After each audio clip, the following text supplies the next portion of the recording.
Brought to you by TechnoSpark 20 series smartphones. I'm superhuman.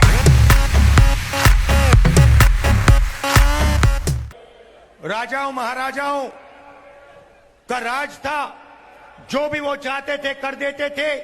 किसी की जमीन चाहिए होती थी उठा के ले जाते थे। ರಾಜರು ಮಹಾರಾಜರು ಮತ್ತು ಶಕ್ತಿಶಾಲಿಗಳು ಅವರಿಗೆ ಬೇಕಾದಂತೆ ರಾಜ್ಯಭಾರ ಮಾಡ್ತಾ ಇದ್ರು ಮತ್ತು ಯಾರು ಭೂಮಿಯನ್ನು ಬೇಕಾದರೂ ಕಿತ್ಕೊಳ್ತಾ ಇದ್ರು. નમસ્કાર મિત્રો ભાજપ કે કોંગ્રેસ શું બંનેમાંથી એક પણ દૂધે ધોયેલા નથી? શું બંને હવે ક્ષત્રિય સમાજને લઈ નિવેદન આપી ચૂક્યા છે? ભારતીય જનતા પાર્ટીમાંથી પરસોત્તમ રૂપાલા ક્ષત્રિય સમાજને લઈ નિવેદન આપે છે.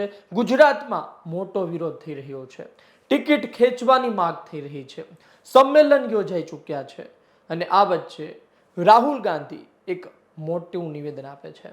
આ નિવેદન હર્ષ સંઘવી ટ્વીટ કરે છે અને ત્યારબાદ ગુજરાતભરમાં આ નિવેદનને લઈ હંગામો મચે છે.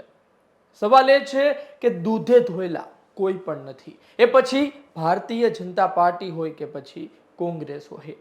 જોકે આ વિડીયો જે સામે આવ્યો છે તેની પુષ્ટિ ગુજરાત તક નથી કરતું, પરંતુ જે પ્રકારના શબ્દો રાહુલ ગાંધી બોલી રહ્યા છે, જે પ્રકારનું સંભળાઈ રહ્યું છે, જે પ્રકારનું ટ્વીટ હર્ષ સંઘવીએ કર્યું છે, એ જરૂરથી કેટલાય સવાલ ઊભા કરે છે અને તેની મુશ્કેલી, તેનું નુકસાન કોંગ્રેસને જરૂર થશે. તેનાથી મુશ્કેલી કોંગ્રેસની જરૂર વધશે. એક તરફ ગુજરાતમાં પરસોત્તમ રૂપાલાની એક ભૂલના કારણે, જી મિત્રો, એક ભૂલના કારણે ભારતીય જનતા પાર્ટી બેકફૂટ પર આવી હતી. એક ભૂલના કારણે બેઠકો પર બેઠકો થઈ. એક ભૂલના કારણે CR પાટીલે સ્વીકાર્યું. એક ભૂલના કારણે અમિત શાહે પોતે બેઠક કરી. એક ભૂલના કારણે સમગ્ર ભારતીય જનતા પાર્ટીના ક્ષત્રિય સમાજના નેતાઓ એક રીતે સવાલોમાં આવી ગયા કે સમાજ સાથે કે પછી પક્ષ સાથે. આ સંજોગોમાં રાહુલ ગાંધીનું આ નિવેદન મિત્રો ખૂબ જ મહત્વનું સાબિત થઈ શકે છે. ભારતીય જનતા પાર્ટીને મોટો ફાયદો મળી શકે છે. ભારતીય જનતા પાર્ટી પરસોત્તમ રૂપાલાની ટિકિટ ખેંચવા રાજી નથી, પરસોત્તમ રૂપાલાને પડતા મૂકવા રાજી નથી. તેમણે સ્વીકારી લીધું કે પરસોત્તમ રૂપાલાની ભૂલ હતી. ક્ષત્રિય સમાજમાં વિરોધ છે, આક્રોશ છે, વાતાવરણ ખરાબ છે, પરંતુ વડાપ્રધાન મોદી સામે નહીં. એટલે કે ભારતીય જનતા પાર્ટીએ વડાપ્રધાન મોદીને આ મામલાથી દૂર કરી લીધા. આ સમગ્ર મામલા વચ્ચે હવે રાહુલ ગાંધીનું નિવેદન સામે આવ્યું છે. એટલે કે રાહુલ ગાંધીનું આ નિવેદન મિત્રો સીધું પરસોત્તમ રૂપાલાને રાહત કરશે. પરસોત્તમ રૂપાલા પણ હવે કહી શકશે કે મેં જે કીધું હતું, હું જે બોલ્યો હતો તેની હું માફી માગી ચૂક્યો છું, મેં સ્વીકાર્યું છે, પરંતુ મેં આ જે કામ હતું, આ જે ભાષણ હતું તે વિચારીને નહોતું આપ્યું અને હવે મેં માફી પણ માગી લીધી છે. પરંતુ રાહુલ ગાંધીએ પણ નિવેદન આપ્યું છે. શું તેને માફી માગી છે? હવે પરસોત્તમ રૂપાલા આ વસ્તુ કહી શકશે. અને હવે કોંગ્રેસના એક પણ નેતા રાહુલ ગાંધીનો આ વિડીયો જોયા બાદ પરસોત્તમ રૂપાલાનો જાહેરમાં વિરોધ નહીં કરી શકે.